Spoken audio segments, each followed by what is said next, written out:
Au XVIe siècle, Marco Cataneo dit qu'il faut passer par les ténèbres divines pour arriver au sommet de la théologie mystique, avec laquelle, dit-il, s'identifie la vraie sainteté ou la pleine perfection de la vie chrétienne.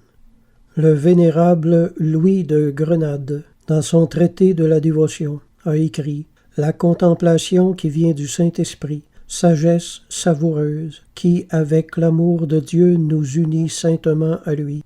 Cette bienheureuse union est la fin de toute la vie spirituelle. C'est la perle précieuse dont il est parlé dans l'Évangile, par laquelle on doit joyeusement tout donner. » Louis de Grenade, là où il traite du temps à donner à l'oraison, dit qu'il faut lui consacrer 1h30 ou 2 heures.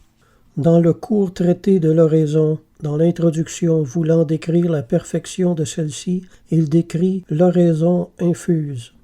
L'âme, dit-il, y entend la voix de l'époux parce que, comme l'a écrit saint Bonaventure, Dieu étant en elle, elle reçoit l'onction de la grâce, puis elle est élevée en esprit.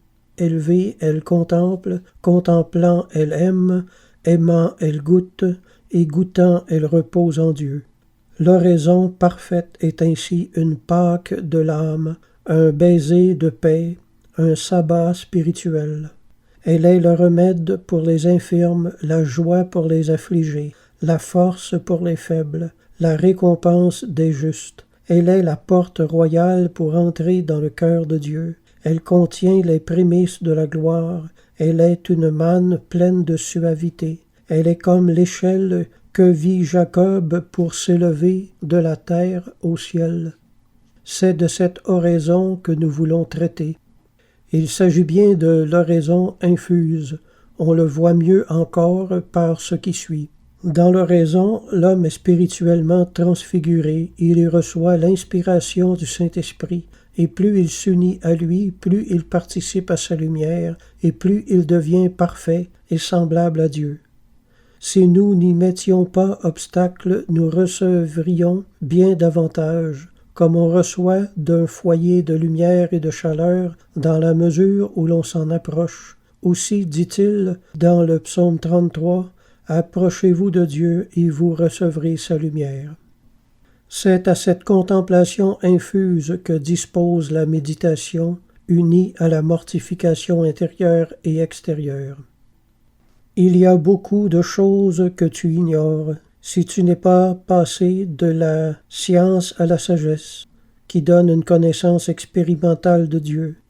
Il convient que les théologiens scolastiques lisent souvent les livres de théologie mystique. Cette lecture fait naître l'amour des choses spirituelles et le désir de les expérimenter. Ce sont ceux qui arrivent à la contemplation qui peuvent être dits à bon droit de parfaits théologiens. Plus l'âme aime Dieu, et plus Dieu se révèle à elle.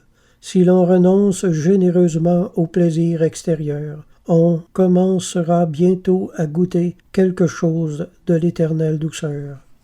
Ceux qui ne pratiquent que les vertus communes diffèrent de ceux qui sont conduits par les dons du Saint-Esprit, comme l'oiseau qui marche sur terre diffère de celui qui vole, soutenu par le souffle du vent. C'est ainsi que la foi seule nous laisse dans l'obscurité, et les hommes qui n'ont d'autre contemplation que celle qui procède de la seule foi ne peuvent pas beaucoup persévérer dans la ferveur. L'âme reçoit du Saint-Esprit descendu en elle une certaine intelligence des choses célestes, comme si le ciel s'entr'ouvrait pour lui laisser voir la gloire de Dieu. C'est un signe que le ciel s'entr'ouvre et que le Saint-Esprit nous éclaire lorsqu'on reçoit avec une sainte joie quelque intelligence de la gloire de Dieu. D'où il suit qu'il est nécessaire que l'âme sorte de l'obscurité de la simple foi et qu'elle court vers Dieu sous l'illumination des dons du Saint-Esprit. L'âme qui désire la perfection doit donc désirer connaître Dieu présent en elle, non seulement par la foi, mais à la lumière des dons du Saint-Esprit. Il est transformé et conduit de vertu en vertu par le Saint-Esprit. La contemplation est nécessaire à la pleine perfection de la vie chrétienne, que Jean de Saint Thomas a traité dans son catéchisme. Il dit que l'âme est affermie et spirituellement transformée par l'exercice des choses divines.